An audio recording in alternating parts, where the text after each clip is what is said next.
mais do que uma entrevista, é menos do que um debate. É uma conversa com contraditório, em que no fim é mesmo a opinião do convidado que interessa. É um debate em que eu perco sempre. O Perguntar Não Ofende é um podcast assinado por mim, Daniel Oliveira, o que não faz chorar. Quase sempre sobre política, às vezes sobre coisas realmente interessantes.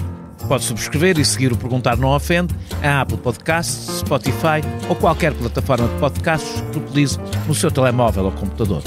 Também pode ouvi-lo sempre em expresso.pt/podcasts.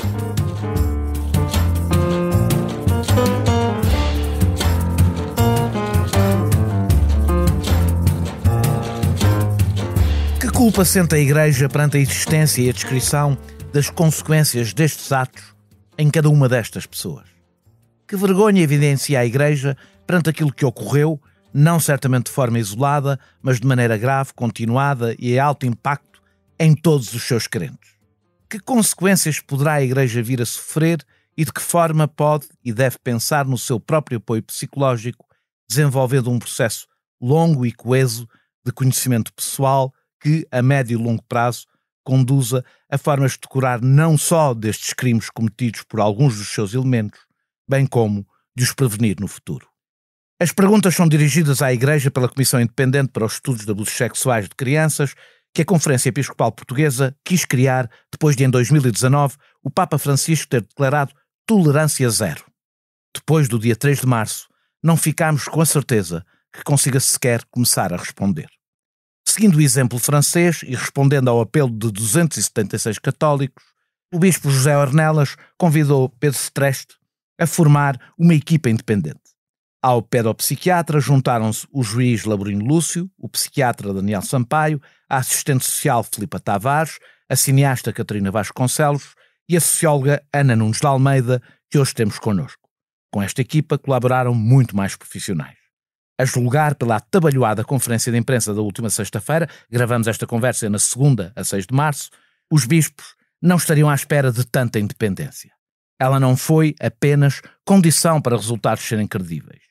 Foi, e isso é claro nos depoimentos que lemos no relatório, condição para as vítimas confiarem e contarem coisas que, pelo menos para metade delas, guardavam apenas para si, algumas há décadas. Impressiona que no longo estudo se cheguem a 4.800 suspeitas de vítimas de abuso nos últimos 70 anos. Impressiona que a idade média do primeiro abuso seja 11 anos. Impressiona que 100 padres abusadores ainda estejam no ativo.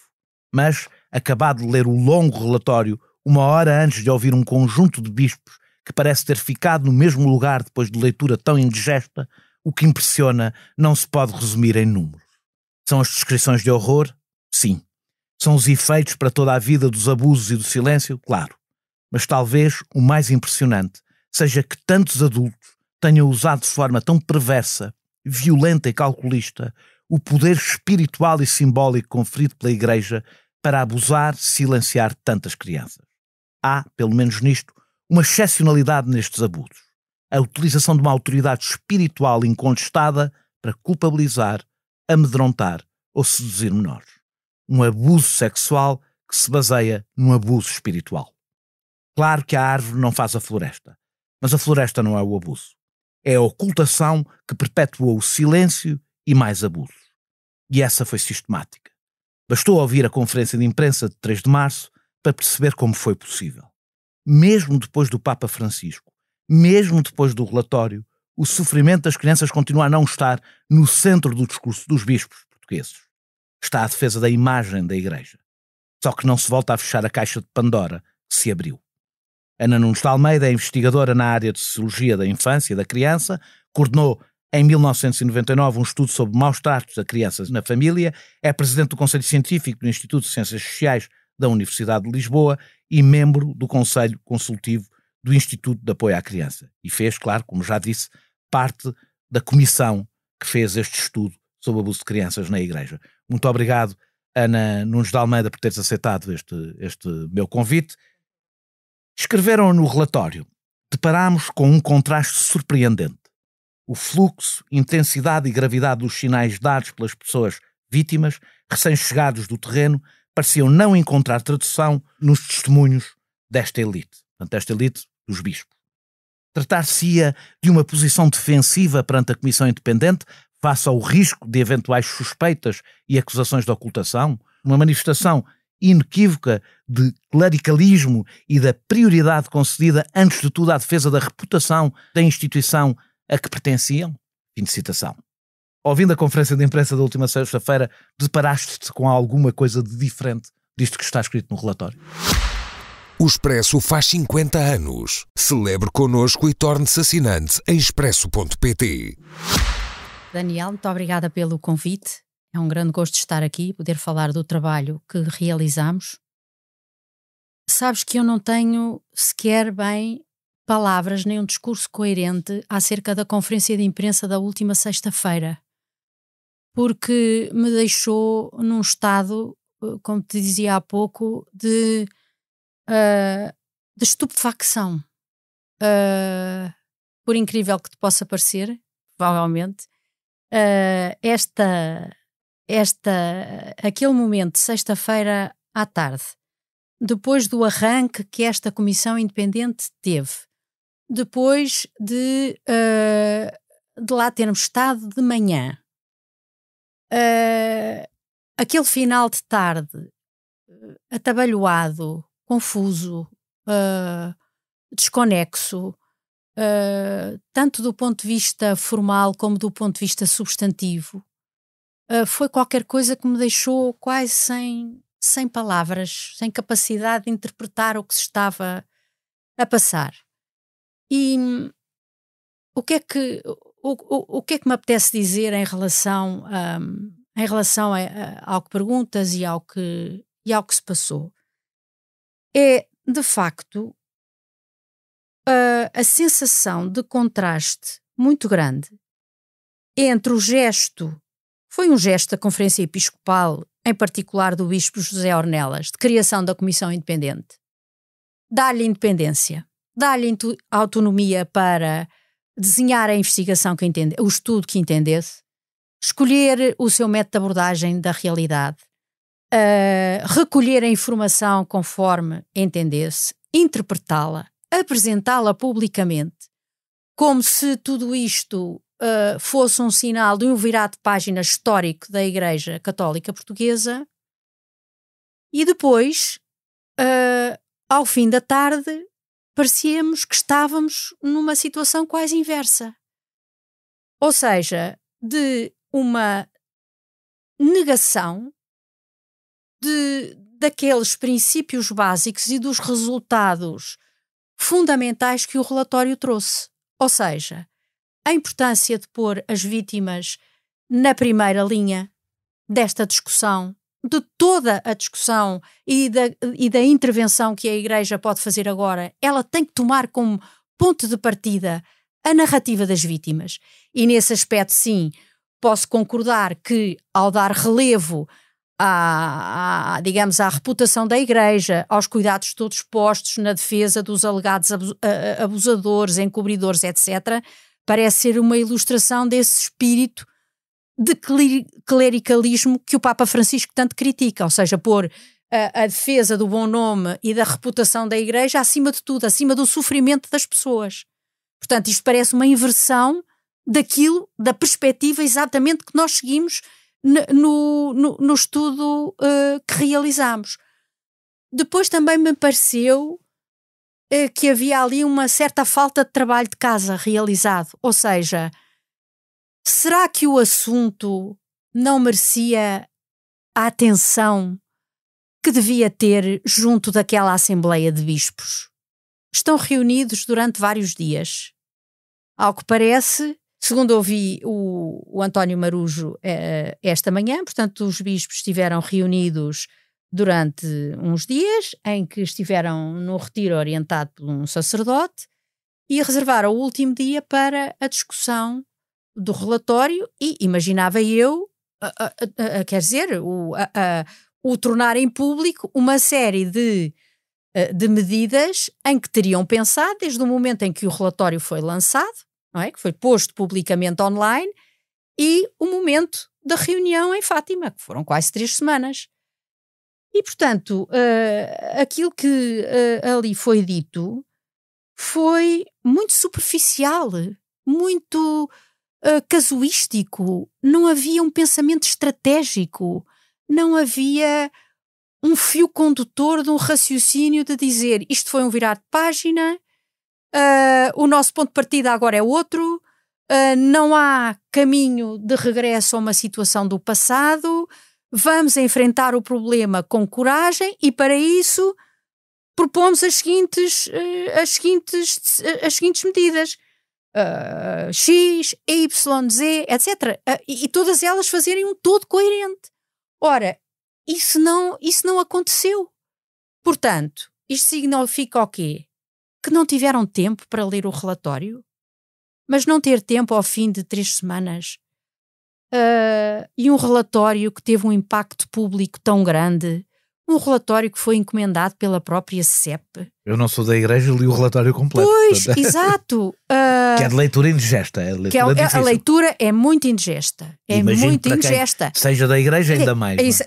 E acho que, sobretudo, para membros da igreja católicos, ainda mais indigesta não é? Porque é estarem a ver uma instituição e um lugar que devia ser um lugar de Cristo, um lugar de maltrato dos mais vulneráveis, que são as crianças. Claro que nós só nos restringimos a crianças, sendo que crianças vamos aqui até aos 18 anos, não é? Portanto, isto pareceu-me completamente inexplicável. É por falta de trabalho, é porque o problema não suscitou a importância que deveria ter suscitado, ou porque no interior da Assembleia de Bispos não houve, digamos, consenso sobre medidas a adotar.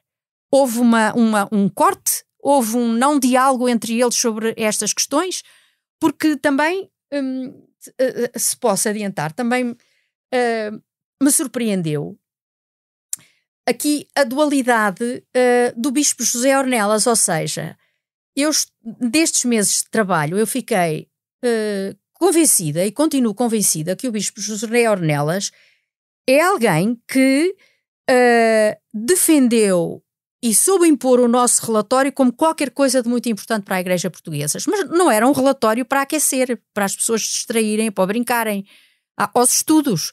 Ele sempre disse, este relatório é para ter consequências. Nós pedimos este relatório porque queremos saber a verdade, porque sem essa verdade nós não somos capazes de desenhar uma estratégia.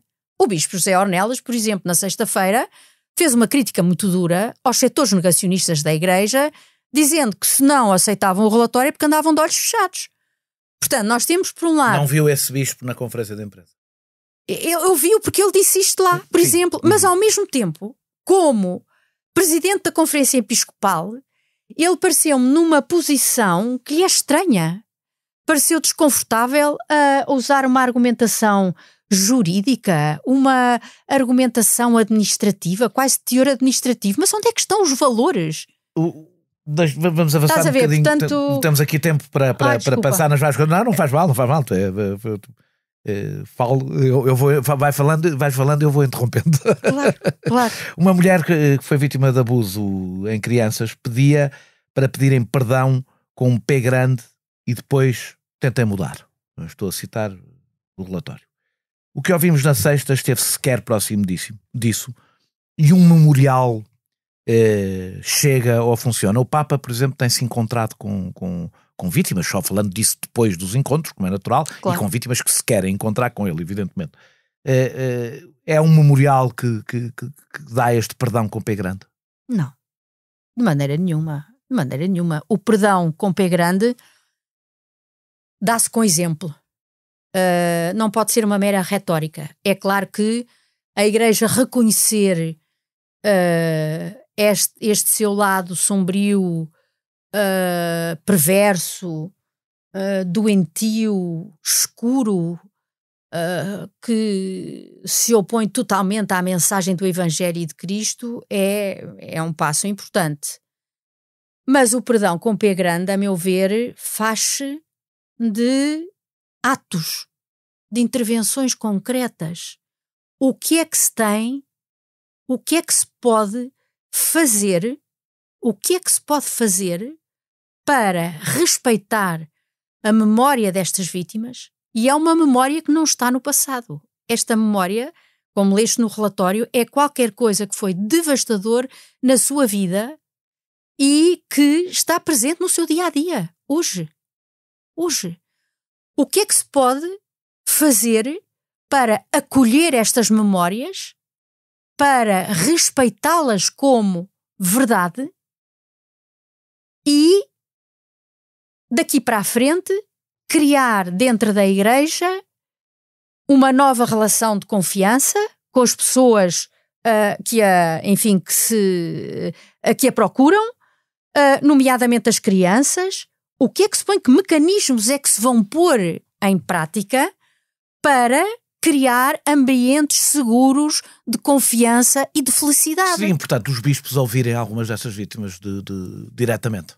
Absolutamente. É que eu acho, e eu, como sabes, não tenho uma formação em psiquiatria nem em psicologia, portanto eu não estou no meu dia-a-dia habituada a lidar com este perfil, estas pessoas vítimas de abuso sexual. Fiz um estudo há uns anos sobre maus tratos às crianças na família, mas esses maus tratos eram-nos descritos por profissionais da infância, porque estavam a ocorrer no momento. Não diretamente pelas crianças. Não diretamente pelas crianças, como é óbvio, porque isso levantaria problemas adicionais. Mas se houve experiência transformadora e marcante na minha vida, foi ter estado diante de vítimas de abuso sexual. Foi ouvi-las assim, à minha frente, cara a cara. Sentir a sua presença. Sentir aquele sofrimento indizível durante décadas. E eu uma vez, numa entrevista a um bispo particularmente sensível e atento, e que sem dúvida que está incomodado com a conferência de imprensa de sexta-feira, eu perguntei-lhe, porque uma das coisas que realmente era estranho, como disseste, era o tal contraste entre a quantidade de testemunhos que nós íamos recebendo pelo lado das vítimas e depois pelo certo alheamento, desconhecimento, a exterioridade que os bispos que eu entrevistava mostrava em relação a essas situações. E quando, numa parte já mais final da entrevista, nós perguntávamos, mas então alguma vez lidou diretamente com um abuso sexual, com uma vítima de abuso sexual? A esmagadora maioria nunca tinha lidado. E os que tinham lidado com casos de abuso sexual fizeram-no quando se tornaram bispos e muitas vezes sem... com assuntos pendentes do bispo anterior. E não enquanto sacerdotes, não enquanto padres, não enquanto párocos. É credível que não sei. Que tenham passado toda uma vida na igreja sem... Alguns deles dá a ideia que nunca ouviram falar sequer até... Daniel, foi uma coisa que me... Como é que eu tenho de explicar? Que me deixava atônita. De todos os bispos, só 8 é que disseram sim, contactamos, e ao todo foram 13 casos de abuso sexual. Relatados pelos bispos. Sim, não é? sim. Não, o que eles disseram nas entrevistas, ao todo, somando o que disseram todos. Dava esse número. É nada. É nada. E então, um deles dizia-me, sabe que isso põe muito em causa, não é põe muito em causa, mas isso dá-nos um grande pano de fundo para reflexão sobre os lugares dos párocos e dos bispos junto das populações.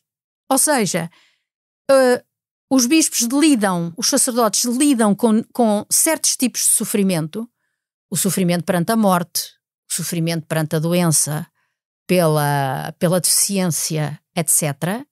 Mas há este nível de sofrimento atroz com o qual eles não tiveram contacto. Cara a cara com vítimas. Mesmo casos de bispos que lidaram com casos de abusos sexuais, estão a lidar com processos. Portanto, do ponto de vista pedagógico, Aliás, foi por isso que imagino que vocês também leram, tu leste, aliás, na apresentação, Vasco, com os bispos na primeira fila, sim, leram depoimentos. Sim, e lemos por dois motivos. Lemos porque isso fazia parte de uma metodologia. Ou seja, para dar voz, não é? Dar voz. Nós começámos, o nosso lema era dar voz ao silêncio. Eles não serem só um número numa estatística. Exatamente. E havia muitas vítimas quando respondiam ao inquérito que diziam: eu não sou um número, eu tenho um nome, eu tenho uma vida. E de qualquer das maneiras a nossa abordagem foi sempre colocar a vítima no centro do modelo de análise. A narrativa da vítima. Nós queríamos. E quiseram espelhar isso na própria apresentação. Exatamente. E aqueles testemunhos não aparecem ao acaso, que aqueles testemunhos ilustravam tipos que resultavam de um tratamento estatístico dos dados, uma análise de correspondências, em que nós descrevemos como é que se tinham obtido aqueles tipos e, portanto, aqueles casos foram todos ilustrativos desses tipos. Portanto, eles não foram feitos por acaso. Mas, realmente, nós pensamos que os números podem impressionar as pessoas, mas ouvir a voz, confrontar-se com o detalhe, com a perversidade, com o nível de sofrimento em que estas situações estão envoltas, era qualquer coisa de muito importante, não só para os bispos, que ali estavam sentados, mas para as pessoas em geral na sociedade. Porque, e se tu reparares, há uma coisa curiosa, os números são discutidos, puseram-se a fazer cálculos, mas a veracidade dos testemunhos nunca foi posta em causa. Justamente. Se bem que, já lá vamos, o próprio, mas já lá vamos, sim. O próprio Bispo José Ornelas levanta questões sobre isso, mas a gente já lá vai. No Twitter escreveste que as listas dos alegados abusadores entregues pela Comissão Independente eram o final de um processo longo de trabalho entre testemunhos, investigadores e bispos, e que os bispos, foram informados de locais e anos dos abusos, que os nomes não são soltos, claro, como parece de repente são, têm casos que os sustentam. Exato. A lista foi reenviada para a Comissão, para a Conferência Episcopal. Os bispos conheciam as partes desta lista que lhes correspondiam. De onde é que vem a afirmação do bispo José Ornelas, que eu não cheguei a perceber, quando dá a ideia que aqueles nomes tinham chegado pela primeira vez, sim, e soltos às mãos da Conferência Episcopal? Eu também fiquei surpreendida, se calhar ele exprimiu-se mal, mas como eu digo no Twitter, porque comecei a ficar incomodada com uma série de informações que pareciam que se estavam a espalhar sobre a dita lista, eu posso explicar. Nós, no nosso inquérito, em parte alguma, perguntámos às pessoas que respondiam, ou às pessoas que telefonámos, ou às pessoas que recebemos presencialmente, quem era a pessoa abusadora. Em parte alguma se pediu nomes. Portanto, porque repara, do ponto de vista de um estudo sobre os abusos sexuais nas ciências sociais, a identidade não é um dado. Sim, vocês não estavam a fazer uma investigação criminal. Nós não estávamos a fazer uma investigação criminal, nós tínhamos que produzir conhecimento sobre a realidade e o nome interessa pouco. Portanto, os nomes apareceram de forma espontânea, não é? Portanto, ou seja, algumas pessoas nos inquéritos que respondidos escreveram o nome do abusador. Pronto. Portanto, nós ficámos com uma lista de alegados abusadores e os historiadores foi a parte da equipa que trabalhou com esses nomes. Porquê? Não também porque os historiadores estivessem interessados numa caça às bruxas. Eles não andavam a procurar alegados abusadores nos arquivos, mas o que eles queriam perceber é como é que, do ponto de vista arquivístico e do ponto de vista da documentação, a Igreja tratava os casos ou as denúncias que lhe pudessem chegar sobre determinadas situações. Era interessante ver se aqueles nomes que apareciam na nossa lista estavam presentes, se constava alguma coisa nas dioceses, ou nos arquivos das congregações religiosas, e, portanto, quando os historiadores partem para os arquivos, eles vão mesmo com uma lista de nomes retirados da nossa base de dados e que também, depois, encontram nomes nos arquivos, outros nomes nos arquivos, e nomes que os próprios bispos ou os próprios provinciais descobriram no estudo que fizeram sobre os seus arquivos desde 1950 até ao presente. E face a cada nome, houve, portanto, um aprofundar de toda a situação. Portanto, estes bispos eram informados de todo o contexto do abuso, a data, como eu escrevi, a data, o ano, não é? O ano, o local, a modalidade de abuso, exatamente em que é que o abuso se traduzia, preservando-se, obviamente, tendo-se imenso cuidado em não passar qualquer informação que pudesse levar à vítima, mesmo sem o nome da vítima. Claro, como é óbvio, imagina, contexto, não é? Se nós damos muitos pormenores sobre o local mesmo do abuso, a terra onde aconteceu o abuso, naquele ano, aquela pessoa com aquelas características, mulher... Basta que o abusador não tenha abusado de muitas pessoas ali, ou tenha só abusado de uma criança, sabe exatamente, estás a ver. Portanto, desse ponto de vista, nós preservámos absolutamente essa... Mas os bispos, entretanto, sim, receberam. Portanto, cada bispo recebeu esses nomes e teve a trabalhar com os historiadores nesses nomes. Há cá documentos... Não há nada de novo. Nada. Absolutamente nada. Absolutamente nada.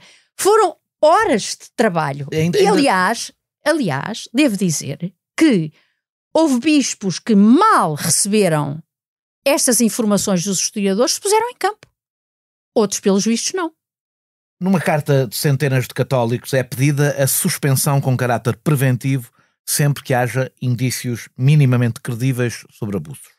O vosso relatório pede a sinalização atual e futura das pessoas abusadoras, por forma a evitar a continuidade de novos abusos sexuais e para impedir proximidade de crianças. Portanto, estamos a falar dos mínimos, não é? Claro. O Presidente da Conferência Episcopal respondeu que qualquer acusação tem de partir de uma base sólida, que, enquanto não for minimamente provado, não pode retirar as pessoas do ministério. Esta reação, a que é que atribuis? Eu acho que é uma mistura disso tudo e é reveladora, sobretudo, não é um desconhecimento, mas outra vez de pôr de parte um novo paradigma que há hoje em dia na Igreja Católica, tal como a vê e tal como sugere o Papa Francisco, de inversão da maneira de tratar destes problemas. Que não é a mesma coisa que a inversão do ônus da prova, ou seja, não se está a pedir para condenar as pessoas que aparecem nesta lista. Está-se a pedir para tomar medidas preventivas. Está-se a pedir para que os bispos tomem atenção em função daquilo que se sabe sobre cada uma dos nomes, porque há abusos e abusos, não é verdade? Mas o que não pode de maneira nenhuma a Igreja correr é o risco de manter em funções pessoas sobre as quais há uma suspeita. Ou pelo menos funções junto de funcionantes junto de crianças. Ora, não me passa pela cabeça que cada caso é um caso, como é óbvio, mas que possa haver uma conversa do bispo com essa pessoa, explicando-lhe, outra vez digo, consoante a gravidade do que está em causa, explicando-lhe que é o bom nome da Igreja que está aqui a julgar-se, é uma outra visão sobre o problema e, enquanto é feita a averiguação prévia, a investigação prévia, essa pessoa, por exemplo, vai fazer, se ocupe com outras funções. É uma suspensão, não é uma acusação. Mas nós não podemos voltar à visão de sempre, que é, entre a vítima e o agressor, escolhe sempre a palavra da pessoa agressora. Algumas das vítimas disseram que ninguém tinha acreditado nelas. É verdade.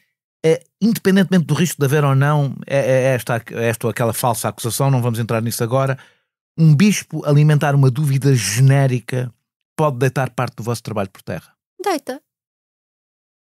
Quer dizer, deita no sentido... Deita porquê? Porque é, no fundo, dizer que o ponto de vista de onde nós partimos, que é a perspectiva das vítimas, não tem qualquer valor. E isso tem um efeito nas próprias pessoas? Com certeza. Já te puseste no papel de uma vítima? Aliás, nós tivemos reações imediatamente de vítimas que ficaram com uma relação próxima connosco. E põe-te no papel de uma vítima. O que é ouvir aquele discurso? Que nada se fará porque é preciso o Bispo Ornelas não falou de contraditório, mas já se falava de contraditório. Era preciso provar factos que aconteceram há 40 anos, há 30 anos, há 20 anos. Nunca acreditaram na palavra destas pessoas. Nunca as quiseram ouvir. E quando as ouviram, muito poucas alertaram-nas para o risco que corriam em difamar alguém. E, portanto, como é que estas pessoas se sentem ao ouvir esse discurso?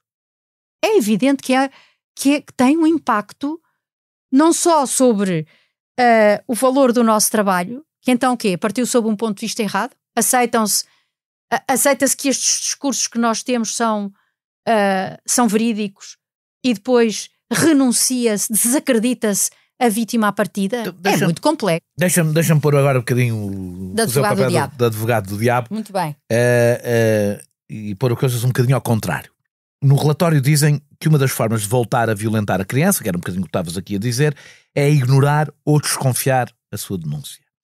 Mas estas denúncias não são feitas por crianças. Ou seja, e isto é um dado importante, enquanto há muitos estudos e sabemos que a criança, muito raramente há falsos testemunhos feitos por crianças, a não ser até que sejam manipuladas, segundo aliás o próprio vosso relatório diz, haja um adulto por trás dessa denúncia. Isto não são crianças, são adultos. Não é difícil pedir a um bispo para afastar um padre com base numa acusação que é feita em alguns casos sob anonimato num questionário. Não compreendes essa resistência? Acho que não é fácil, mas acho que se tem que mostrar vontade de ir nesse sentido. Ou seja, tem que se mostrar vontade de... Mas isto não pode, por exemplo, ser usado imaginando para pequenas vinganças dentro da igreja, coisas deste género. Ou seja... Sabes que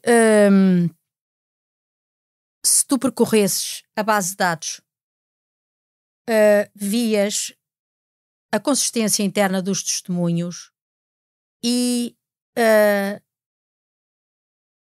a pouquíssima expressão que tem esse sentimento de vingança. Há um sentimento de revolta, mas não um sentimento de vingança. E vingança contra quem? Se nem sequer o nome do abusador se escreve. Estás a ver? É que nós conseguimos também, isto foi trabalho aliás dos historiadores, conseguimos nomes que não nos eram dados pelas vítimas, cruzando o local do abuso com o ano. Há casos em que isso é possível. E, portanto, conseguimos descobrir quem era a pessoa que estava lá naquela altura. Estás a ver? Portanto, quem olhe para aqueles testemunhos, e o inquérito era um inquérito bastante longo, não sei se tiveste a ocasião de percorrer, o inquérito é evidente que se pode aldrabar, pode-se entrar. Mas é preciso um grande domínio. É preciso um domínio.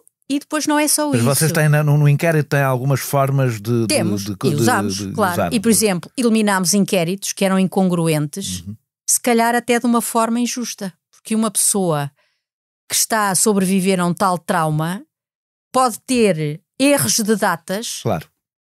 Que conduziram a uma eliminação do seu... Vocês têm perguntas de despistagem lá, não é? Temos perguntas de despistagem, temos... todos os casos eram analisados do princípio ao fim à medida que iam chegando, e temos uma parte muito interessante do inquérito que eram as respostas às perguntas abertas, que em geral nos inquéritos as pessoas não levam... Saltam, não é? Saltam, deixam em branco ou assim. Por mim falo. Pois, para mim também, exatamente, por mim falo também. A pessoa já está cansada, que agora vou lá responder a estas coisas. Mas não, as pessoas deram uma tal importância a essas perguntas que descrevem pelas suas palavras e com todo o detalhe a situação que viveram. Portanto, é muito difícil inventar coisas deste tipo. E os psiquiatras portanto, os psis da comissão olhavam para aqueles testemunhos e diziam isto é exatamente como... É o padrão. Mas houve uma série de testemunhos que foram invalidados. Do que percebi, vão ser os bispos a decidir o que fazer com os presumíveis abusadores. Do que eu percebi da conferência de imprensa, ela foi relativamente confusa e, portanto, houve coisas que não ficaram nada claras. No relatório falam de uma mera posição de espera, exterioridade e distância por parte da hierarquia. Como se o conhecimento dos casos viesse, aliás já falámos um pouco disso aqui, viesse de fora para dentro e o impulso resultasse apenas da vontade do Papa Francisco, Exato. por exemplo, e não de qualquer coisa de cima para baixo. Portanto, de fora para dentro e de cima para baixo. É provável, pelo que observaste, que estes afastamentos aconteçam por decisão destes bispos com quem falaste? Pode acontecer, como é óbvio. É um risco que se corre, mas tens que perceber o funcionamento da Igreja Portuguesa. É que isso também, para quem está de fora, e ao contrário do que eu imaginava, a Igreja Portuguesa não é uma pirâmide onde há alguém no topo que imita uma ordem que depois é replicada nos níveis inferiores. Então teriam sempre que ser os bispos a tomar estas decisões? Teriam sempre que ser os bispos, porque isso vê-se muito bem nas entrevistas que lhes fizemos, e sobretudo quando vemos os provinciais das ordens religiosas a falar sobre os bispos.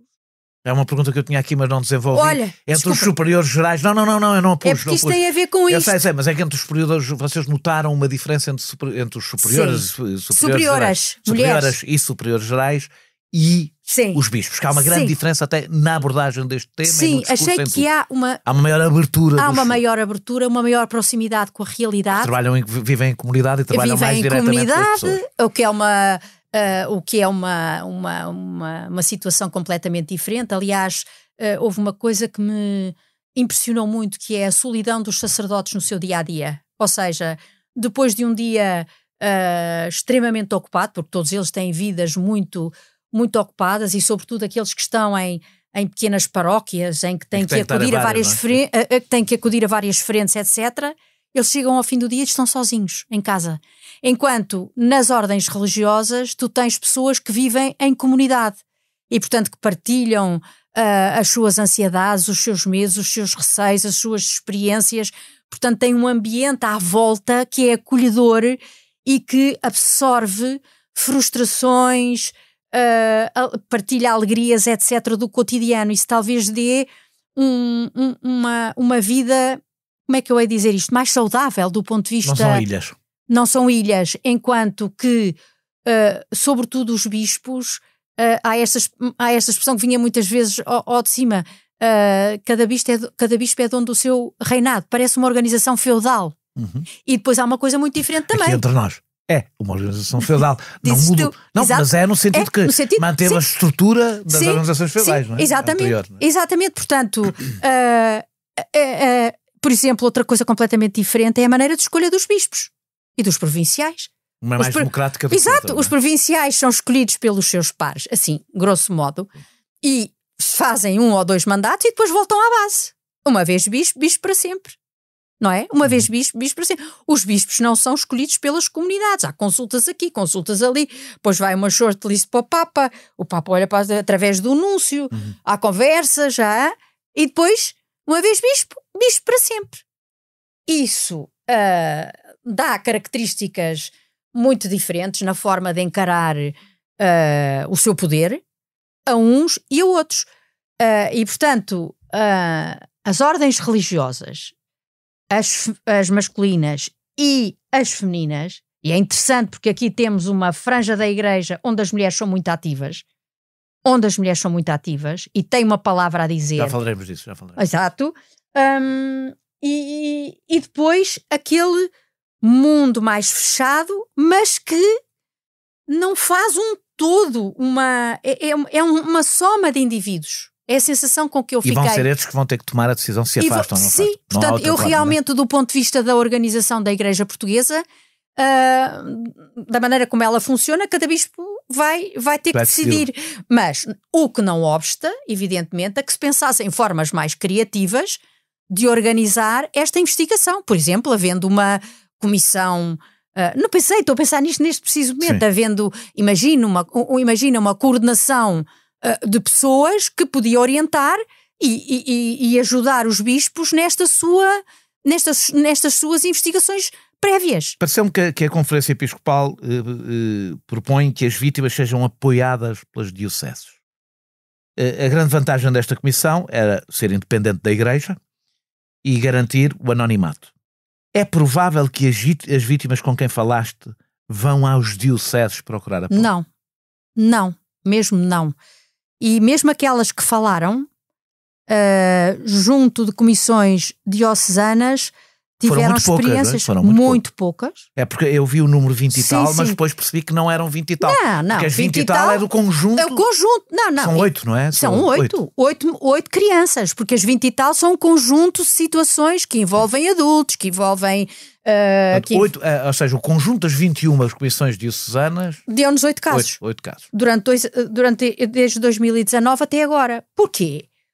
Porque uma vítima de abuso sexual precisa de sentir alguém independente e que não a julgue e que acredite na sua palavra quando se dirige. Ora, as comissões diocesanas, e muitas delas eram presididas por padres, não oferecem às vítimas aquelas características de canal de comunicação que justamente oferecia a Comissão Independente. Os números indicam isso. Exato. Mesmo os vossos números de denúncias, é uma pequeníssima percentagem de abusados que se dirigiu a alguém do clero para falar disso. Portanto, porquê? Porque as pessoas... Foi abusado por um padre, é normal que não vá ter com outro padre. Não é? Exatamente. Alguns ainda falaram com padres amigos e que os apoiaram, e até houve padres que deram uma grande força para as pessoas virem testemunhar à Comissão Independente, virem às entrevistas com a Comissão Independente.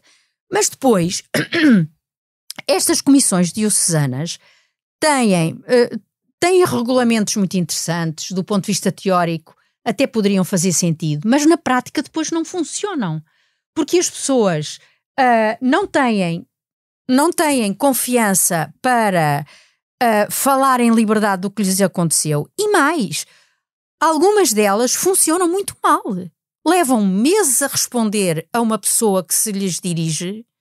Quando recebem as vítimas, recebem não numa atitude de escuta, mas numa atitude quase de um magistrado. Mas vamos lá ver. E provas? Tem provas? Não tem provas? Mas e o que é que... como é que vai... como é que consegue provar aquilo que nos está a dizer? Portanto, funcionam mal. Além de, para uma vítima, serem representantes justamente da instituição onde trabalha a pessoa abusadora, na prática, muitas delas funcionam muito mal. Vocês propõem a criação de uma nova comissão independente. Uhum. Não percebi se ela vai ser criada ou não, acho que ninguém percebeu. Não tens nenhuma informação em relação a isso? Não. Mas uma comissão Pareceu-me haver, o Bispo Ornelas falou na criação de uma comissão nacional parecida com a antiga Comissão Independente, mas que estivesse em coordenação com a coordenação geral das comissões diocesanas, mas era um formato impreciso e vago, não percebi muito bem o que é que... Só 51 entrevistas foram presenciais e só 34 delas eram de vítimas diretas. Sim. Isso levou um site católico conservador, não sei se viste, espanhol, a dizer que com 34 entrevistas chegaram a 4.800 vítimas, tentando desacreditar o estudo. Queres explicar quantas pessoas realmente deram o seu testemunho e como chegaram a este cálculo de vítimas? Sem ser muito exaustiva, mas gostava que explicasse como é que chegaram aos 4.800. Faz todo o sentido. Aliás, nós tivemos uma grande preocupação no relatório de explicar todas as nossas decisões metodológicas. Se o leste, aquilo está detalhado. Não quero ser eu a explicar. Exatamente. Portanto, porque achámos que dar conta do avesso de tudo aquilo que nós fizemos era muito importante para dar força depois aos resultados. Os resultados não falam por si, eles responderam a questões que estavam antes. Ora bem, nós tivemos validados 512 testemunhos. Recebemos 564, creio que foi isso, 564. Esses por via do questionário? Por via do questionário online, mas repara que quando as pessoas vinham a uma presencial ou faziam um telefonema a contar o que se lhes tinha sucedido, Isso era sempre canalizado, era vertido para o inquérito, como é óbvio. Portanto, isso inclui tudo, não é? Tudo, os 512, exatamente. Muitas vezes nas presenciais nós perguntávamos às pessoas se queriam ser elas a preencher o inquérito ou se preferiam que, com os dados que elas nos tinham dado, nós preenchêssemos por elas. Houve dos dois casos. Em geral, as pessoas que nos telefonavam eram pessoas que tinham mais dificuldades a preencher o inquérito online e, portanto, mais velhas, menos qualificadas, menos escolarizadas, que mexiam pior com a internet, tudo aquilo lhes fazia confusão, etc. Portanto, com a pessoa ao telefone ia-se preenchendo o questionário. Portanto, nós chegámos a validámos 512 testemunhos. Ora bem, no inquérito perguntava-se também se a pessoa que estava a responder se sentia que era a única vítima daquele abusador ou se pensava que havia mais. Sim ou não? Se as pessoas diziam que eram a única vítima, passavam à pergunta seguinte. Se as pessoas escreviam que sabiam que havia mais, então passava-se uma segunda pergunta. Quantas crianças seriam? E aí obtivemos respostas, era uma pergunta de resposta aberta, aí obtivemos respostas muito dispares, desde pessoas que diziam taxativamente as minhas primas, todas as minhas primas, éramos 7, a pessoas que diziam todas as meninas que se preparavam para a comunhão, todos os rapazes da minha camarata no seminário, há mais de 20, pelo menos 50 e por aí fora. E portanto nós tivemos que arranjar... pessoas também que diziam nomes até, não é? Sim, eu não estou aqui a dizer nomes, não quero dizer nomes, porque eu arrisco-me nesses nomes a ver pessoas que foram vítimas e que possam pensar que eu estou a usar o nome delas. Portanto, não, mas eu estou a dizer, tinham nomes. Imagina, aqui que estamos nós, o João, o Daniel e a Ana. Sim, conheço os 3. O João, o Daniel e a Ana. Pronto. Diziam pessoas que diziam exatamente os nomes, mas outras que eram mais vagas e outros diziam, sei lá, centenas e centenas, porque esse padre esteve naquele confessionário ou naquele seminário anos a fio, 20, 30 anos. Portanto, o que ele fez a mim, com certeza que fez a outras pessoas. Pronto. E então nós, numa segunda fase, tivemos algumas reticências. Quer dizer, nós, os sociólogos responsáveis por esta tarefa, resistimos um bocadinho a fazê-la, mas percebemos que era importante tentar o exercício, explicando muito bem quais tinham sido os critérios. Portanto, nós traduzimos as expressões qualitativas em números que são estimativas absolutamente por defeito, como dizia o Álvaro Labrinho Núcio na nossa apresentação, é um minimíssimo número de rede de vítimas. Ou seja, o que é que nós obtemos? Nós chegamos a 4.303 outras crianças que foram abusadas na mesma altura que esta e pela mesma pessoa que a vítima nos está a responder. É que somam os 500 e tal. As 512, portanto isto está a 4.800 e tal. Agora, atenção, isto não é uma estimativa do número de crianças abusadas entre 1950 e agora, como estão a dizer. Não é. Isto é a rede de vítimas a ponta do iceberg a que vocês chegaram. A que nós chegámos a partir dos 512 testemunhos. Agora, nós temos a perfeita noção de que isto é mesmo a ponta do iceberg. Porque, por exemplo, no inquérito tu fazes um corte no tempo.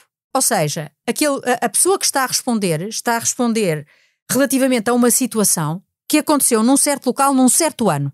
E naquele ano, ele conhece aquelas 3 pessoas. Mas se a pessoa abusadora lá permanece... Claro. Isto tem uma alta probabilidade de ser repetido, não é verdade? Ao longo dos anos. Tendem a reincidir, não é?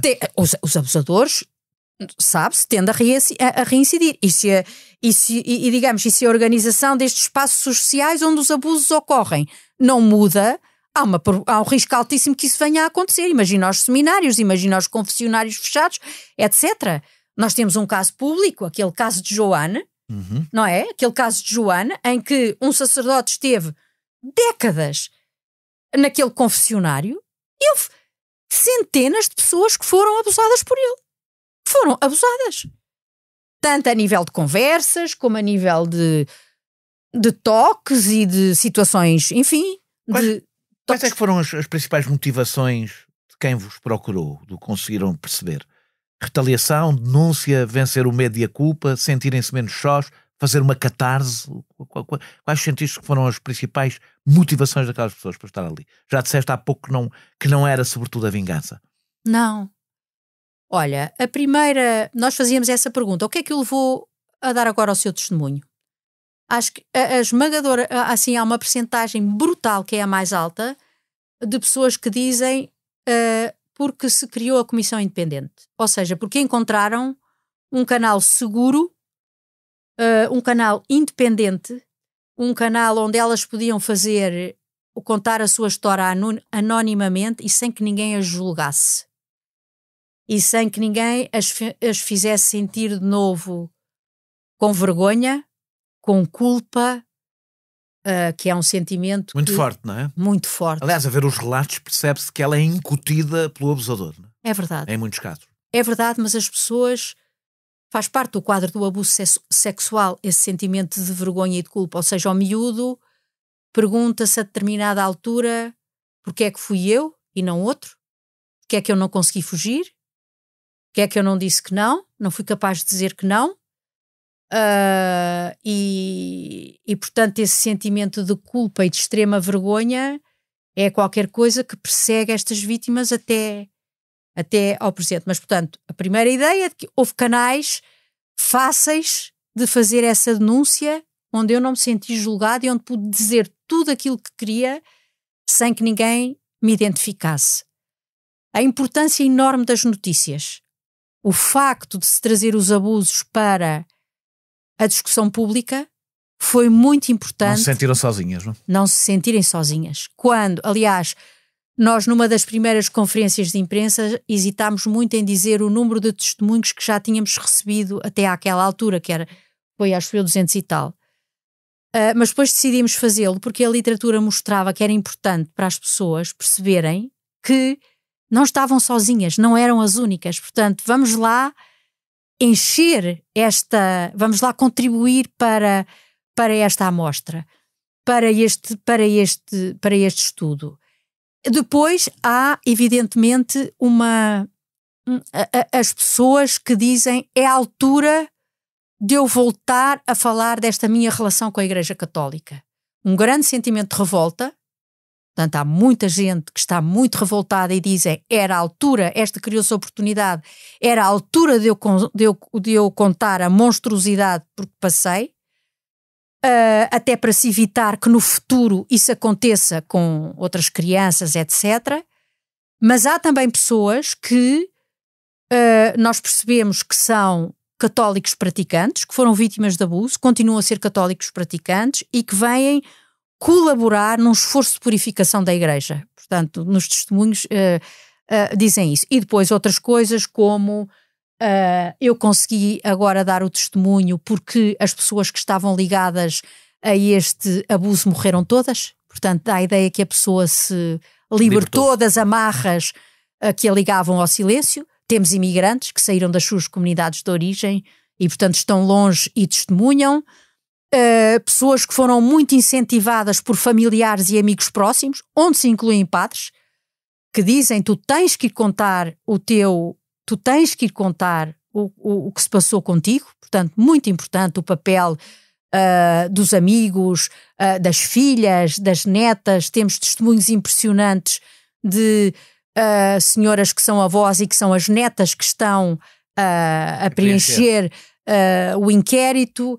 E uma delas que diz a determinada altura: a minha avó está-me a contar isto e eu estou desfeita, tenho que parar de escrever porque não aguento ouvir mais o que ela me está a contar. E está a contar pela primeira vez. Portanto, há uma multiplicidade de razões que levam as pessoas a testemunhar. E muito curioso, algumas delas testemunham porque perceberam conseguiram dar um nome a uma coisa porque tinham passado, mas que não sabiam o que era. Eu percebi que fui vítima de abuso sexual. Portanto, há um flashback para uma situação vivida no passado e de repente a pessoa diz isto foi um abuso sexual. Os estudos indicam que há 18% de abuso sexual de menores na população feminina e 8% na masculina, em geral. Há alguma razão para acreditar que há uma prevalência maior na Igreja Católica? Em França fez um estudo geral paralelo. Uma amostra representativa. Seria se calhar importante fazer o mesmo cá. Vocês aliás propõem isso. Mas tem algum indício que há uma maior prevalência na Igreja? Não. Pelo contrário. Temos que há uma maior prevalência na Igreja do que fora dela. É isso que eu estou a dizer. Pelo contrário. Há uma maior prevalência fora da Igreja do que dentro da Igreja. De abusos sexuais. Eu estou a falar em percentagem, eu não estou a falar em sim.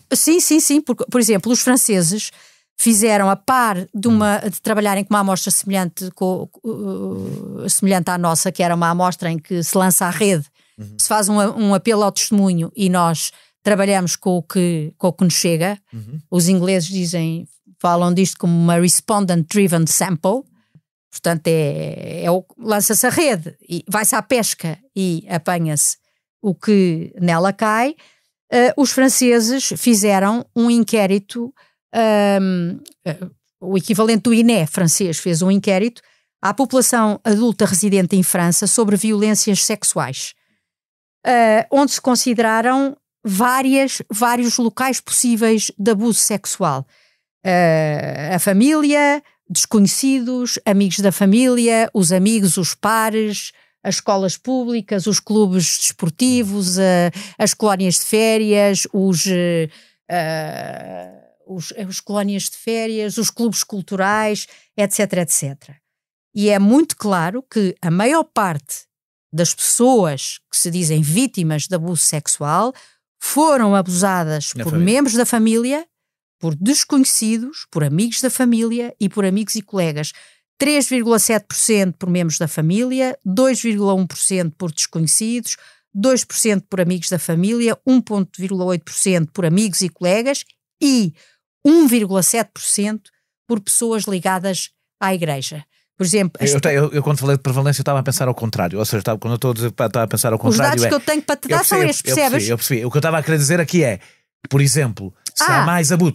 Pegamos numa escola, há mais abusos na escola, claro que há menos gente a ir à igreja do que a ir a uma escola, portanto evidentemente há maior probabilidade O que eu estava a dizer é, se a igreja tem um problema específico ou não tem um problema específico?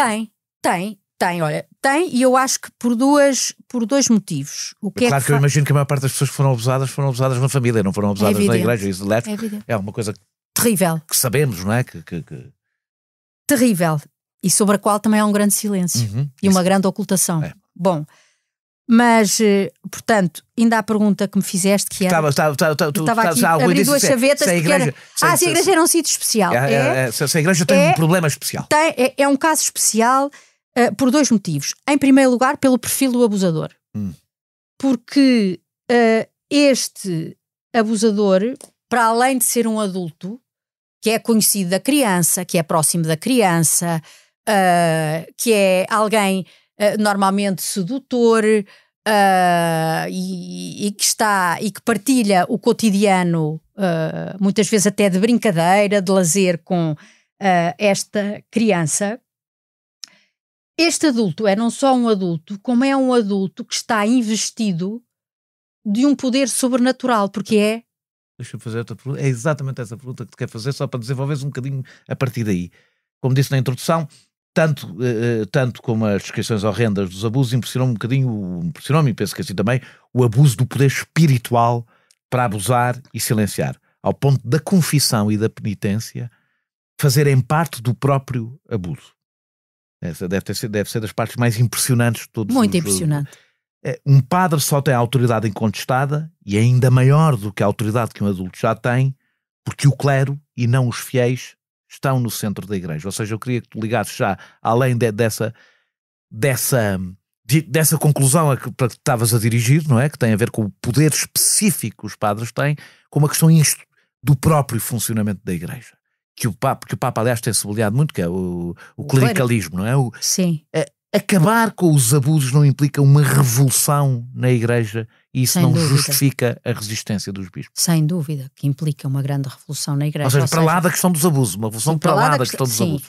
Mas, sim, mas eu queria não desviar-me daquilo que te estava a dizer. Tá Tens bem. toda a razão. Tá. Então volta atrás e depois vem, não te esqueças de vir aqui. Não. É evidente que o poder de que o padre e o sacerdote, o poder espiritual de que ele está investido, esta ideia que existia em muitas famílias de que o padre e o sacerdote está acima do comum dos mortais. É uma casta que está acima. É quase Deus, é Deus na terra. Sim, muitas vezes esse era o argumento, porque estás a fazer alguma coisa que é a vontade de Deus. Eu sou Deus. E as próprias famílias diziam aos miúdos: o que é que estás a dizer isso do Senhor Padre? Porque ele é o representante de Deus na terra. Portanto, há por um lado esta dimensão espiritual, esta dimensão de superioridade que se junta e que maximiza o poder do adulto sobre a criança, que a torna mais indefesa, não só para resistir ao abuso, mas também para contar o abuso aos pais, aos outros, porque a criança pensa: ninguém vai acreditar em mim, porque eu estou a falar de uma pessoa que é uma referência na comunidade. Não é? É uma pessoa que é uma referência na comunidade, em que toda a gente acredita. É uma pessoa que celebra a missa. É uma pessoa que confessa, etc. Portanto, há por um lado o caso do perfil. E porquê é que é específico também? Por causa de certos espaços de contacto entre o adulto e a criança que existem na Igreja e que não existem noutros locais. Por exemplo, os espaços do seminário, não é? Em que um conjunto de crianças está à guarda, um conjunto muito numeroso de crianças, sujeito a regras e a disciplinas rígidas, a princípios de obediência, está à guarda de um conjunto pequeno de adultos e pouco se sabe do que se passa lá dentro, porque os olhares de fora penetram pouco nesse espaço resguardado ao exterior. Portanto, a existência desses espaços é evidente que criam oportunidades de abuso. Vão meter nessa chaveta também. Então mete lá. Segundo o vosso estudo, o abuso é mais provável em lugares fechados, como Claro. está a dizer, longe da vista de todos, e onde a relação entre o abusador e a criança é continuada. Exatamente. Onde há... Propõem que a confissão seja feita à vista, não evidentemente ao ouvido, mas à vista, mas à vista de todos, e por outro lado, como há cada vez menor relevância dos seminários e das instituições de internato, mas aumentaram os abusos em acampamentos de escoteiros, também ter atenção a Exatamente. isso. A minha pergunta é se faz sentido uma instituição onde adultos não podem conviver com crianças sem outros adultos por perto. Se isto é praticável. Se isto é desejável. Sim. Praticável é. Praticável é, evidentemente. Não é verdade? Praticável claro. é. Se é desejável. Se é desejável, eu acho que não, quer dizer... Mas é um bocadinho o que propõem, não é? Desculpa. Ou seja, vocês propõem que os lugares... A confissão seja visível. Isso, sim, porque sabes que a tradição da confissão face a face em espaço fechado é uma tradição recente na história, vem do século VII. A única confissão das comunidades cristãs, até bem tarde na história do cristianismo, era feita no início da missa, em que toda a gente diz de alto: confessa a Deus Todo-Poderoso. Essa era a confissão. Mas para isso não vamos voltar. Não é para isso. Para a confissão em público não vamos voltar.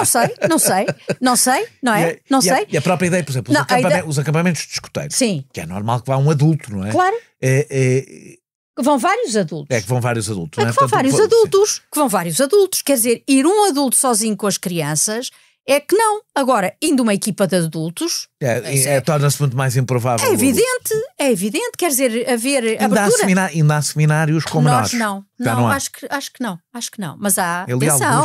Atenção, mas há instituições de acolhimento de crianças órfãs, quer religiosas, quer outras. Que ainda utilizam formas, ou seja, que ainda têm formas de organização que já foram ultrapassadas. Ultrapassadas, onde as crianças estão afastadas dos pais, ou não têm pais sequer. Sim. portanto, instituições totais, como dizia o Goffman, não é? Em que há um encerramento da Eu há muitos anos, não vou desenvolver isso, mas estive com o Laborinho Lúcio, exatamente. Tiveste, pronto. Sim. Já nem sei, nem vou dizer, faz impressão. Acho que foi há 30 anos. Há muitos anos. E em que ele me mostrou exatamente as primeiras experiências de apartamentos. Exato, onde as crianças são colocadas em família, onde estão colocadas em escolas normais, etc. Vão às escolas, saem durante o dia, vão à escola, depois têm uma equipa de adultos variada. Em resumo, uma criança isolada e institucionalizada é uma criança muito mais vulnerável aos adultos. Sem dúvida nenhuma. Ou crianças, por exemplo, que estejam a atravessar momentos difíceis na sua vida. Crianças... Qual é que é o perfil, já agora então, qual é o perfil da criança mais vulnerável ao abuso?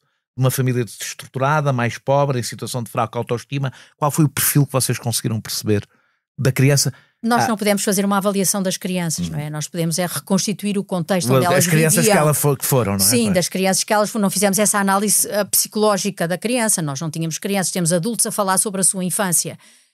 E percebemos que situações... Para não falar da frequência de espaços fechados, que é óbvio. Os seminários era muito habitual, não é? Exatamente. Agora, evidente, crianças que estão de meios mais desfavorecidos, crianças que estão longe dos pais, crianças em que, por exemplo, estão a viver períodos conturbados da sua vida familiar, separação de um pai, doença de uma mãe, morte de alguém muito querido, etc., colocam-nas numa vulnerabilidade que se tornam... Quer dizer que se tornam alvos fáceis de predadores que estão atentos a essas situações e que aparecem. Até o próprio insucesso escolar pode ser a ocasião do estabelecimento de uma relação que venha a ser abusiva.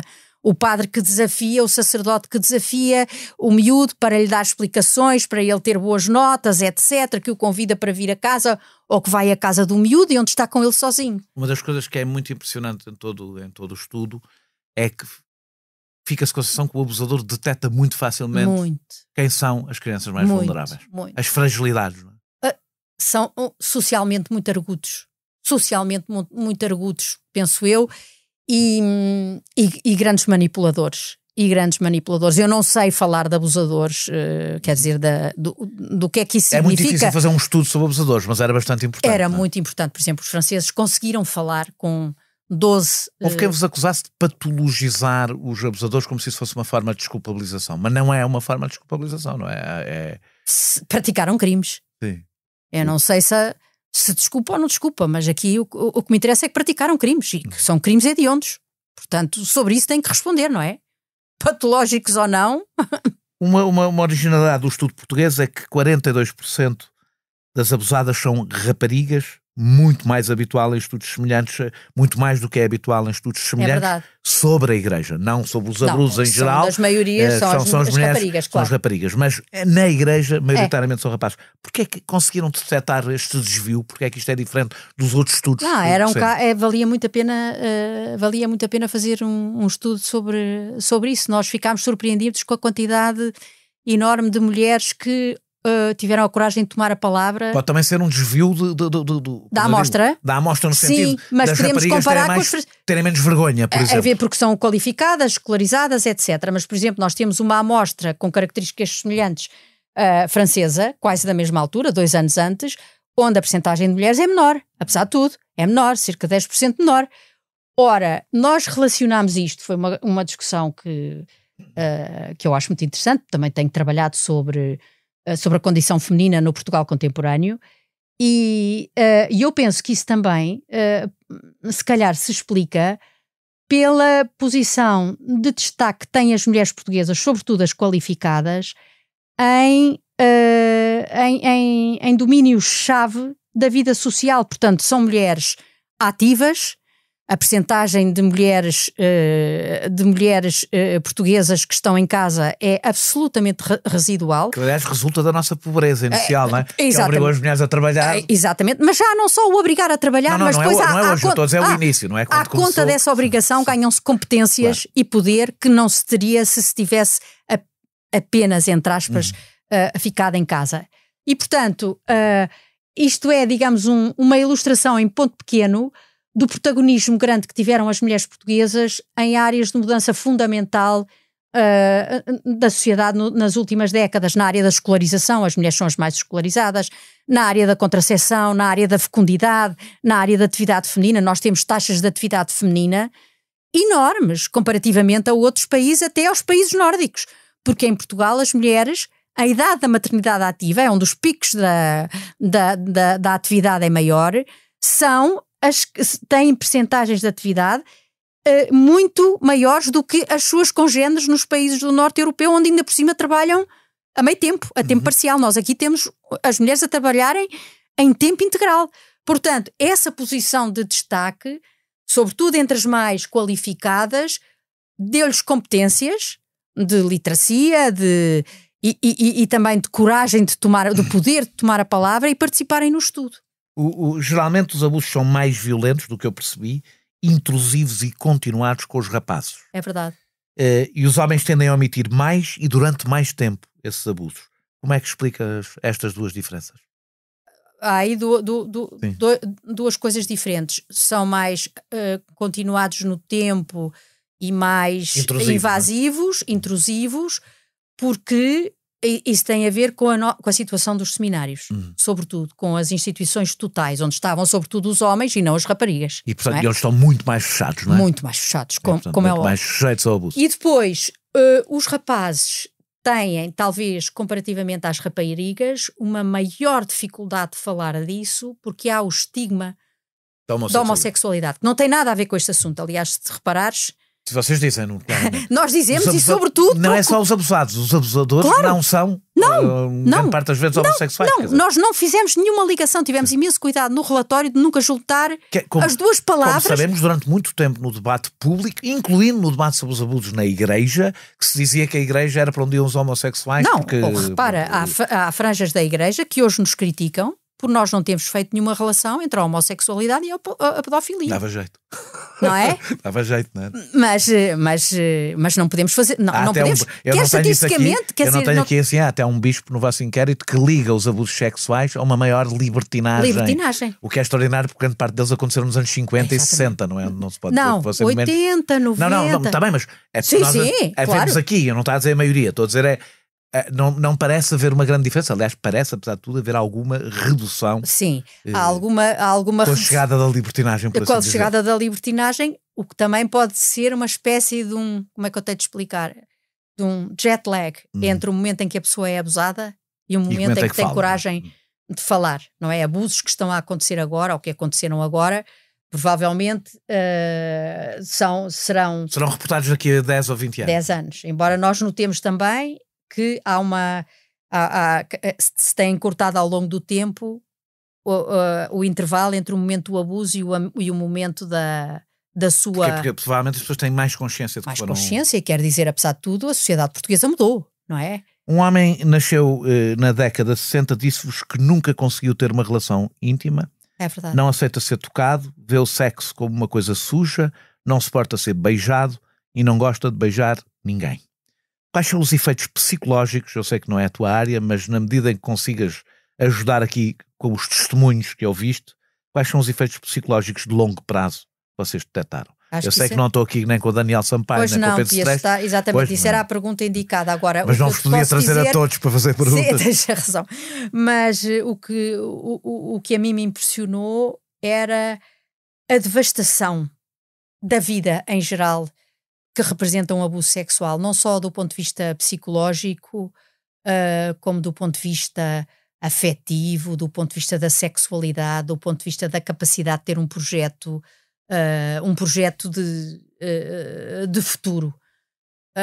E há pessoas que provavelmente conseguem ultrapassar com ajuda terapêutica essa situação porque passaram, outras que nunca conseguiram ultrapassar e cuja vida ficou completamente destruída, mas completamente destruída, do ponto de vista profissional, do ponto de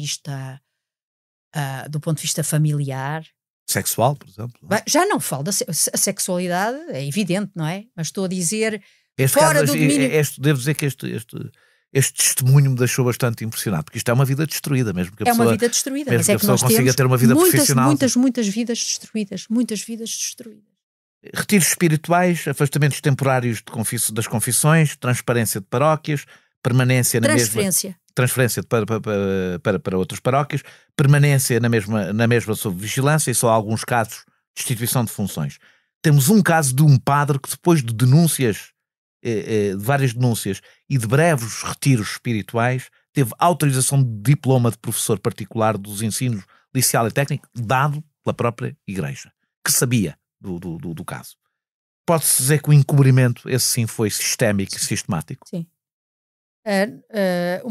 Nós apresentamos isso nas conclusões e gostávamos de distinguir aqui vários níveis, ou seja, houve lugares, espaços da Igreja, como por exemplo alguns seminários menores, alguns confessionários em algumas paróquias, onde o abuso sexual de menores foi sistémico, ou seja, fazia parte do funcionamento cotidiano da instituição. Fazia parte. Agora, não podemos dizer que a Igreja, que o abuso é sistémico na Igreja Católica Portuguesa. Portanto, só no sentido que se é sistémico, no sentido que se baseia numa estrutura de poder, não é? Que ela o que é sistémico, repara, é a ocultação. E isso tem um impacto muito negativo no campo dos abusos sexuais. Porquê? Porque o sentimento de impunidade é muito grande, não é?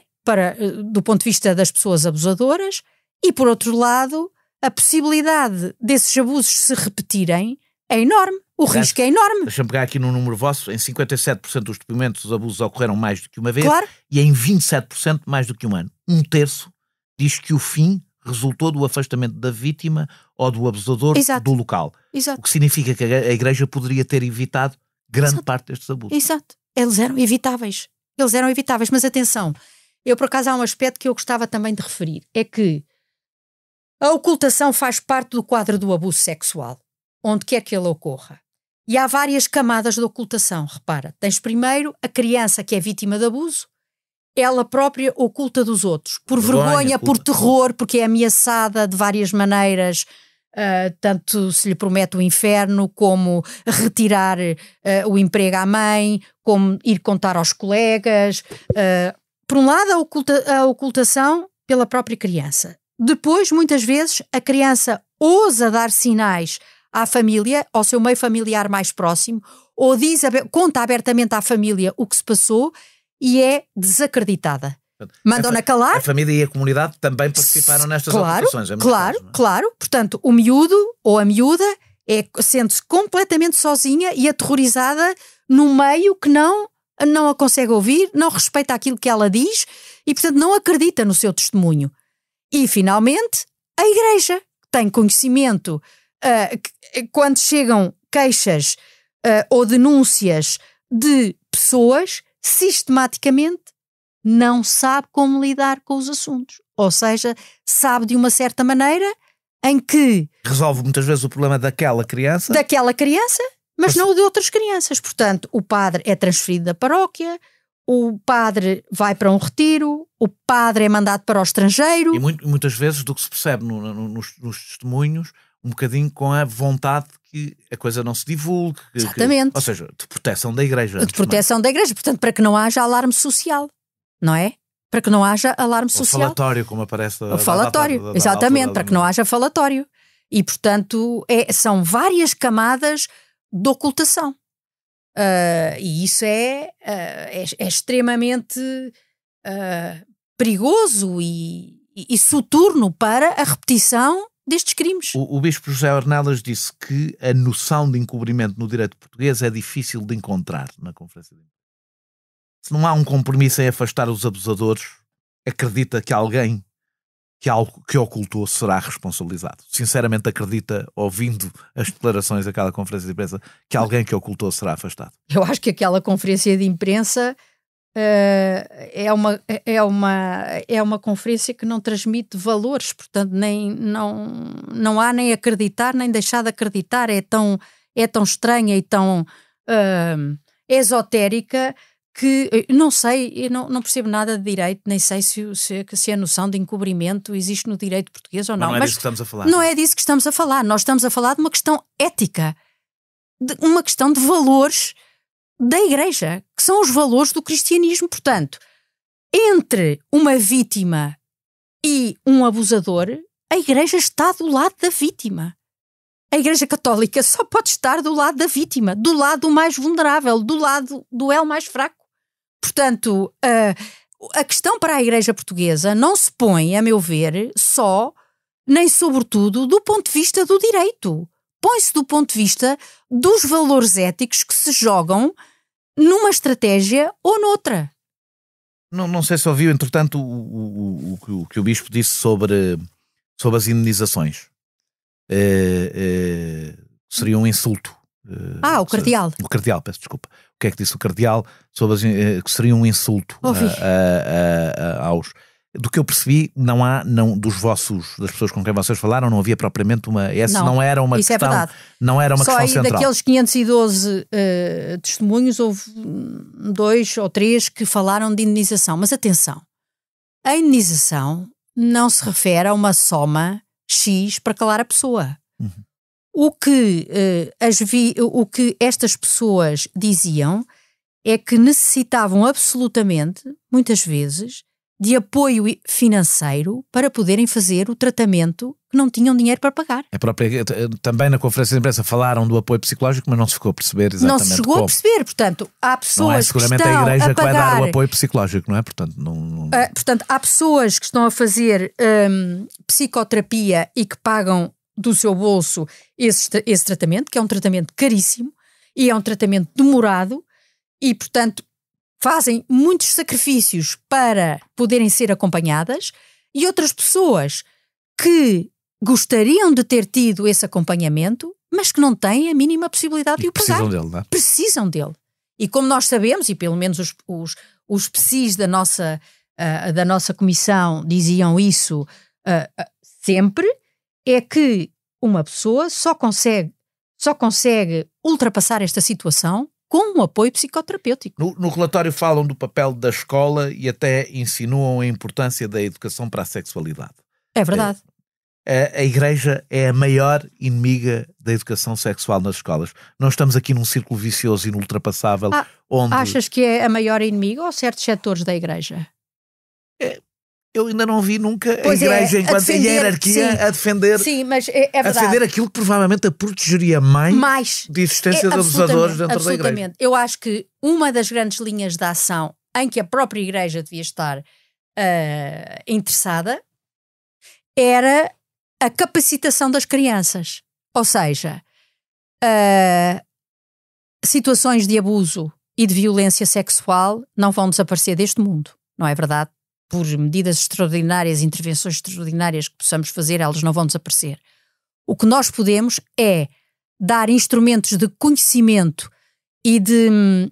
Fazer com que uma criança perceba que é um abuso, que aquilo é um abuso, o que é legítimo um adulto fazer-lhe e aquilo que não é legítimo. Isso só se faz com a educação sexual. E isso só se faz com a educação sexual, com a educação para a cidadania nas escolas, por exemplo. Como é óbvio. Os pais têm que o fazer em casa, mas, para além disso, o Estado português tem a obrigação, ao formar cidadãos, de lhes dar instrumentos para eles se saberem defender em situações de risco e, sobretudo, para saberem... Até na família, como sabemos, é o sítio onde acontece mais abuso. Exatamente.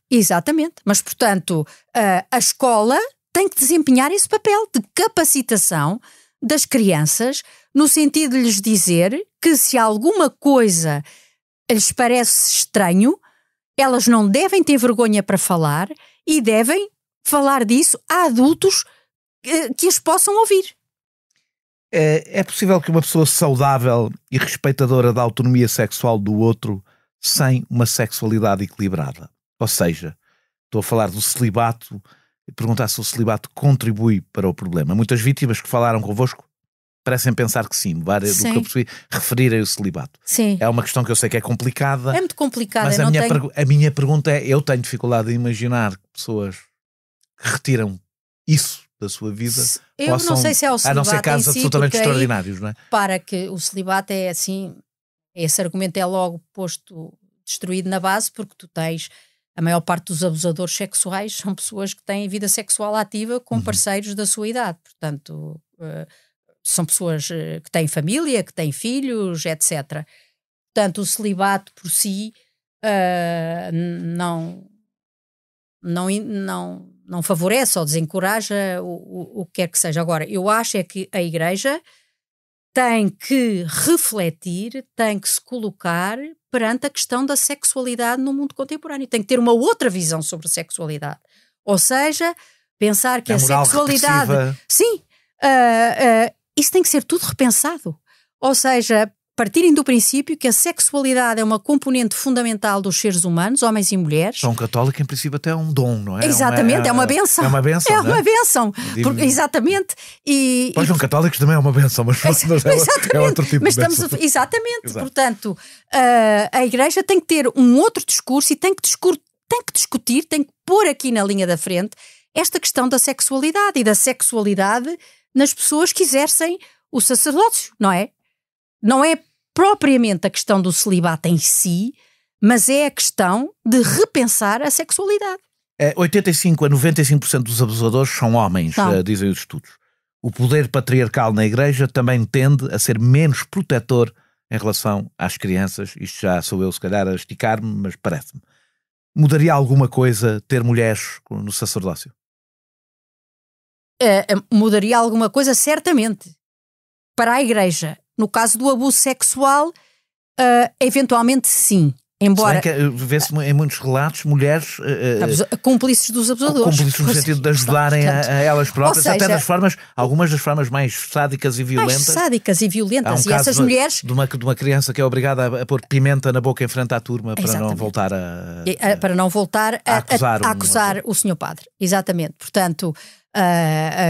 os exemplos de perversidade e de maldade e de maltrato feminino no feminino existem. Pensa no caso das freiras irlandesas, daqueles casos da Irlanda, etc., o que se fizeram a crianças sob a tutela da Igreja. Agora, a presença de mulheres na Igreja em todos os níveis de decisão era, a meu ver, qualquer coisa de fundamental para que todos lidassem no seu cotidiano com a diversidade. Porque isso faz parte do mundo em que vivemos. Na sexta-feira falaste para uma assembleia só de homens. Sim, o que era estranhíssimo. Quer dizer, já não foi tão estranho para mim, porque já lá tinha estado uma primeira vez. Mas era absolutamente estranho entrarmos numa assembleia onde está uma elite religiosa, onde só estão homens, e estava uma mulher... que é a presidente da Conferência dos Institutos Religiosos de Portugal, era a única mulher, 2 mulheres talvez, e depois 3 membros da Comissão Independente. Portanto, a presença das mulheres em todos os níveis de decisão seria, com certeza, para a Igreja, uma mudança fundamental a nível estrutural, que sem dúvida teria um impacto positivo sobre estas questões que nós estamos aqui a dizer. Por exemplo, muitas das religiosas que eu entrevistei são mulheres com uma visão da vida, da Igreja, das crianças e do cotidiano que é muito mais realista do que a dos próprios bispos que vivem nos seus bispados, nas suas dioceses. Portanto, estas mulheres e homens das ordens religiosas, pela natureza do seu trabalho, e imensos deles trabalham na área da infância, têm uma experiência extremamente válida e que devia ser ouvida também pela Igreja Portuguesa. Nós não devíamos limitar este discurso e a decisão sobre estratégias em relação ao abuso aos bispos.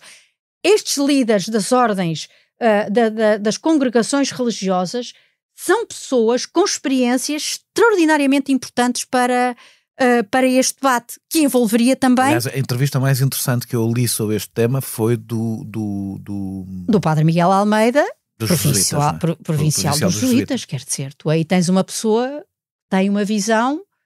Quem dera que fosse ele a dar a conferência de imprensa. Quem dera, não é? Pois é. Com aquele discurso mais... Com um discurso perfeitamente aberto, e tu tens isso em muito mais ordens religiosas. Por exemplo, imensas congregações religiosas, sobretudo aquelas que têm colégios, escolas, etc., ou os próprios escoteiros neste momento, têm já protocolos de boas práticas. Curiosamente, chegou-vos muito mais denúncias daí do que das dioceses. Exatamente. Portanto, eles já neste denúncias momento... feitas pelos próprios, é isso que eu estou a dizer, não é? Portanto, track record de denúncias,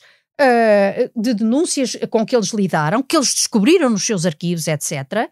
E já têm neste momento a funcionar protocolos de boas práticas sobre maneiras como lidar com crianças, onde a questão do abuso sexual é discutida, em assembleias, etc., coisa que não se vê no outro lado da igreja, onde parece tudo mais aliado, mais exterior, etc. Ora, eu acho que era muito importante chamar para a discussão sobre os abusos sexuais na igreja portuguesa estas franjas da hierarquia que são menorizadas em relação ao conjunto de bispos. És católica? Sim, praticante. Sim, praticante. Esta experiência humana de fazer este trabalho abalou-te como católica?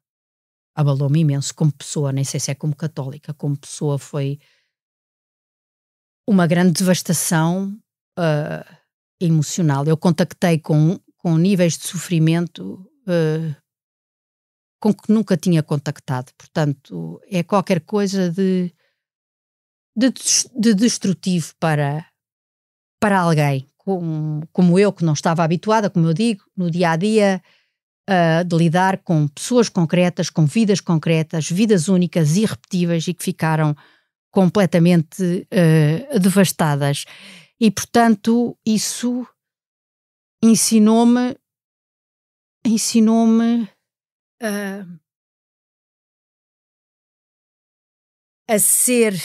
a estar muito atenta àquilo que se passa à minha volta, a dar tempo para ouvir pessoas no nosso dia-a-dia, porque é às vezes tão apressado, tão cheio de afazeres, que nós esquecemos desta coisa básica, que é podermos ter ao lado pessoas que estão em grande sofrimento e de que nós não tínhamos a mínima noção. Portanto, sim, eu durante muitos meses lidei com este tema à cientista. Portanto, aí eu inspiro-me muito no Weber, que dizia: nós todos temos valores, nós todos temos os nossos deuses e os nossos diabos. E, portanto, seria ingênuo pensar que isso não intervém em tudo aquilo que nós fazemos, até na ciência. Mas simplesmente nós temos todos que controlar a nossa relação aos valores, ter espírito crítico da nossa relação aos valores. E a ciência, ao propor-nos uma determinada metodologia, determinados protocolos de abordagem e de interpretação da realidade, dá-nos essa capacidade, penso eu, de interpretarmos a realidade que estudamos. Portanto, eu durante meses a fio tentei viver numa espécie de bolha, de olhar para aqueles testemunhos que caíam dia a dia, ler aquelas narrativas com frieza, com,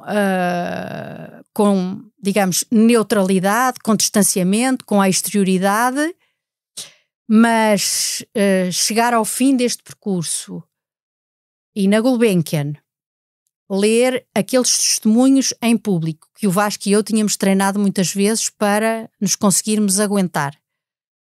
Portanto, ter feito essa leitura, ter ouvido aquele impromptu do Schubert tocado pela Maria João Pires em memória das vítimas de abuso sexual, aí verdadeiramente senti-me completamente devastada do ponto de vista emocional, e é qualquer coisa de que ainda estou a recuperar. E depois disso tudo, temos que depois deste estudo fique tudo na mesma? Eu não quero que fique tudo na mesma e vou fazer tudo o que estiver ao meu alcance para que não fique tudo na mesma. Muito obrigado, Ana, por teres aceitado este meu convite. O gosto foi meu. Muito obrigada, Daniel. Nós regressamos brevemente com outro convidado ou convidada. Este episódio teve a produção e edição de João Martins, música de Mário Lajinha, grafismo de Tiago Pereira Santos a partir de ilustração de Vera Tavares.